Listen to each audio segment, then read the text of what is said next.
Hello friends, welcome to குறிஞ்சி மலர். வெயில் season ஆரம்பித்ததுனால வெயிலில் செய்யக்கூடிய ரெசிபீஸ்லாம் இப்போவே செஞ்சு வச்சுக்கிறலாம். இப்படி செஞ்சு ஸ்டோர் பண்ணும் போது ஒரு வருஷத்துக்கு நம்மளுக்கு கெட்டு போகாது, அப்படியே சூப்பராக இருக்கும். ஒரு வருஷத்துக்கு யூஸ் பண்ணுறது மாதிரிக்கு இன்றைக்கி வெங்காயத்தை வச்சு தாளிப்பு வடகை செய்ய போகிறோம். இது எப்படி செய்கிறதுன்னு பார்க்கலாமா? இதுக்கு ஒரு 1.5 கிலோ சின்ன வெங்காயத்தை இது போல் தோலையெல்லாம் உரிச்சிட்டு இதில் வச்சுருக்கேன். லைட்டாக கொஞ்சம் கொஞ்சம் தோல் இருந்தாலும் பரவாயில்ல.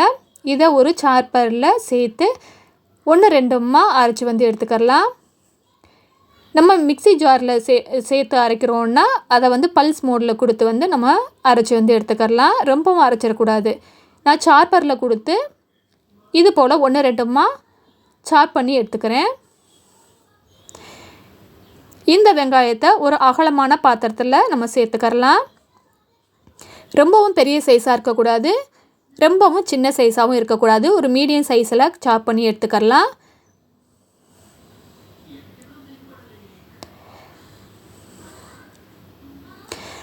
பாருங்கள், வெங்காயம் இந்த அளவுக்கு இந்த சைஸில் இருந்தாலே போதும். இது போல் கட் பண்ணி ஒரு அகலமான பாத்திரத்தில் எடுத்துக்கோங்க. நம்ம எல்லா பொருட்களும் சேர்த்து நம்ம மிக்ஸ் பண்ணுறதுக்கு ஈஸியாக இருக்கும். இதே போல் எல்லா வெங்காயத்தையும் கட் பண்ணி இதில் சேர்த்துக்கலாம். முன்னாடிலாம் கையிலே கட் பண்ணிக்கிட்டு இருப்பாங்க. இப்போ சார்பரில் நம்மளுக்கு செய்கிறதுக்கு கொஞ்சம் ஈஸியாகவே இருக்கும். பாருங்கள், இது போல் எல்லாத்தையும் சேர்த்தாச்சு. சேர்த்ததுக்கப்புறமா இதில் ஒரு 2.5 டேபிள் ஸ்பூன் அளவுக்கு மஞ்சள் தூள் சேர்த்துக்கோங்க. நம்ம வெயிலில் சேர்த்து காய வைக்கிறதுனால மஞ்சள் கலர் கொஞ்சம் போயிடும். அதனாலேயே கொஞ்சம் தாராளமாக மஞ்சள் தூள் சேர்த்து அதிலேயே கொஞ்சம் ஒரு 2 டீஸ்பூன் அளவுக்கு உப்பு சேர்த்து இதை நல்லா மிக்ஸ் பண்ணி ஒரு ஓவர் நைட்டு இதை ஊற வச்சிடலாம்.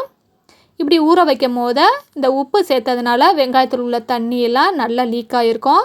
பிசைஞ்சு வைக்கும் போது இந்த தண்ணி எல்லாமே இந்த வெங்காயத்தில் ஊறி உப்பும் சார்ந்து இருக்கும். அதனால தான் நம்ம நைட்டே இதை மிக்ஸ் பண்ணி நம்ம ஊற வச்சிடலாம். இந்த வெங்காயத்தை மிக்ஸ் பண்ணும் போது கையால் மிக்ஸ் பண்ணாதீங்க. கையால் மிக்ஸ் பண்ணும் போது இது கொஞ்சம் சளிச்ச வாடை மாதிரிக்கு அடிக்கும். அதனால் ஒரு கரண்டியால் இதை நல்லா மிக்ஸ் பண்ணி நல்லா அழுத்தம் கொடுத்து இதை அப்படியே அழுத்தி இது போல் வச்சுருங்க. ஒரு மூடி போட்டு மூடிடலாம். காலையில் எடுத்து பார்த்திங்கன்னா நல்லா ஊறி உப்புலாம் சார்ந்து இது போல் இருக்கும். இதை நல்லா கொஞ்சம் மிக்ஸ் பண்ணிக்கோங்க. தண்ணியெல்லாம் அவ்வளோவா இல்லை பாருங்கள், இந்த மாதிரிக்கு இருக்கணும். இதிலையே ஒரு 25 இல்லாட்ட 30 வெள்ளைப்பூடை தோலோடு நல்லா தட்டிட்டு இதில் சேர்த்துக்கிறோம். நம்ம எந்த கப்பால் எடுக்கிறோமோ அந்த கப்பில் 1/2 கப்பு வெந்தயம், 1/2 கப்பு சோம்பு, 1 கப்பு சீரகம், 1 கப்பு கடுகு, அதிலேயே 1 கப்பு கருப்பு உளுந்து 1-2 உடைச்சது எடுத்திருக்கேன், சேர்த்துக்கலாம். இந்த சீரகம், கடுகு, உளுந்தம்பருப்பு இது 3ம் ஒரே அளவாக இருக்கணும். வெந்தயமும் சோம்பும் அதை விட கம்மியாக 1/2 மடங்கில் இருக்கணும். இப்போ 1 கப்புனா அது 1/2 கப்பாக இருக்கணும். அதிலேயே கொஞ்சம் பச்சையான கருவேப்பிலை ஒரு 2-3 இனுக்கு சேர்த்து ஒரு கைப்பிடி அளவுக்கு நல்லா உலர்த்திய கருவேப்பிலையும் இதில் சேர்த்துக்கிறோம். அதிலேயே ஒரு 2 டீஸ்பூன் அளவுக்கு பெருங்காயத்தூள் சேர்த்துக்கலாம். அதிலேயே ஒரு 50 மில்லி விளக்கெண்ணெய் சேர்த்து இதை மிக்ஸ் பண்ணிக்கலாம். 50 எண்ணெயும் முழுசாக சேர்த்துடக்கூடாது. இதில் 50 எண்ணெயில் பாதி சேர்த்து இதை மிக்ஸ் பண்ணிக்கிறணும். பாதி அப்படியே வச்சுக்கோங்க. இது போல் நல்லா அழுத்தம் கொடுத்து எல்லாமே மிக்ஸ் ஆகிறது மாதிரிக்கு நல்லா அழுத்தம் கொடுத்து இதை கொஞ்சம் பிசைஞ்சுக்கோங்க. இதில் சேர்த்துக்கக்கூடிய எல்லா பொருட்களும் நல்லா சேர்த்து நல்லா மிக்ஸ் பண்ணி வெங்காயத்தையும் சேர்த்து நல்லா பிசைஞ்சுக்கோங்க.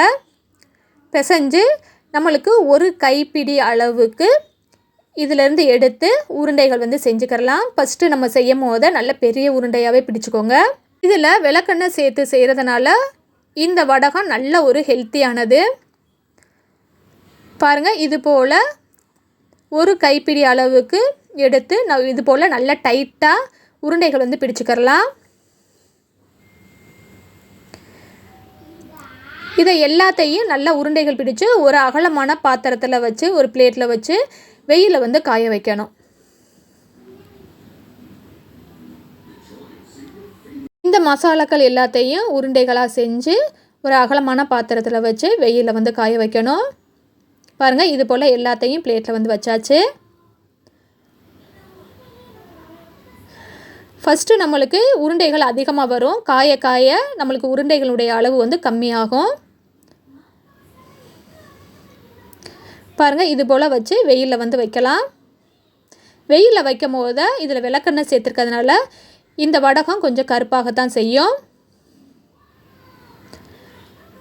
பாருங்கள், ஒரு நாள் காய வச்சு எடுத்துகிட்டு வந்தாச்சு. இந்த மாதிரிக்கு கலர் வந்து சேஞ்ச் ஆகிருந்துச்சு. கீழே இருக்க பகுதிகள் கொஞ்சம் காய பற்றாமல் இருக்கும். ஒரு நாள் முழுசாக காய்ந்த இந்த உருண்டைகளை அதே பிளேட்டில் உடச்சி விட்டுக்கோங்க. உடச்சி விட்டு நல்லா அழுத்தி நைட்டு முழுசாக இதை வந்து அப்படியே வச்சிடணும். திருப்பி அதிகாலையில் எடுத்து லைட்டாக கையில் கொஞ்சம் விளக்கெண்ணெயை தொட்டு இந்த உருண்டைகள் வந்து மறுபடியும் பிடிக்கணும். பிடிச்சு திருப்பியும் அதே பிளேட்டில் உருண்டைகள் பிடிச்சு வச்சு வெயிலில் வந்து காய வைக்கணும். இது போல் ஒரு 2 நாள் செய்யுங்க. 2வது நாளுக்கு அப்புறம் உருண்டையை அப்படியே வந்து நம்ம வச்சு காய வச்சுக்கிறலாம். இப்படி காய வைக்கும்போது உள்ளே இருக்க இந்த வெங்காயம், எல்லா வெங்காயமும் ஈவனாக வந்து நம்மளுக்கு காய்ந்து வரும். பாருங்கள், அடுத்த நாள் வந்து இது போல் நல்லா பிசைஞ்சு விட்டுக்கிறலாம். பிசைஞ்சு விட்டு உருண்டைகள் வந்து பிடிக்கணும். கையில் வந்து ஒட்டாமல் இருக்கிறதுக்காக விளக்கெண்ணெயை லைட்டாக தடவிட்டு தொட்டுட்டு உருண்டைகள் வந்து பிடிக்கணும். இது நம்மளுக்கு பார்க்குறதுக்கு கொஞ்சம் கஷ்டமாக தான் இருக்கும். செஞ்சு வச்சுட்டோன்னா 1 வருஷம் இல்லாட்ட 2 வருஷம் ஆனால் கூட நம்மளுக்கு கெட்டு போகாது. வருஷங்கள் ஆக ஆக இந்த உருண்டைகள் தாளிப்பு வடகம் அப்படியே இருக்கும். நம்மளுக்கு மீன் குழம்புலையெல்லாம் போட்டு தாளித்து சாப்பிடும் போது செம்ம டேஸ்ட்டாக இருக்கும். ட்ரை பண்ணி பாருங்கள். பாருங்கள், இது போல் செஞ்சு திருப்பியும் வெயிலில் வந்து காய வைக்கலாம். இதுக்கு மேலே நம்ம உருண்டையை வந்து உடச்சி விட தேவையில்லை. அப்படியே காய வைக்க உருண்டைகள் வந்து சின்னதாயிரும். திருப்பி நம்ம ஈவினிங் எடுத்து கையில் விளக்கெண்ணெய் தொட்டு அப்படியே வந்து அழுத்தி கொடுத்து உருண்டைகளை வந்து காய வைக்கணும். இப்படி காய வைக்கும் போது உருண்டைகள் வந்து சின்னதாயிரும். பாருங்கள், இந்த மாதிரிக்கு நல்லா காய்ஞ்சி வந்தது, சூப்பராக இருந்தது. ட்ரை பண்ணி பாருங்கள். தேங்க்யூ ஃபார் வாட்சிங்.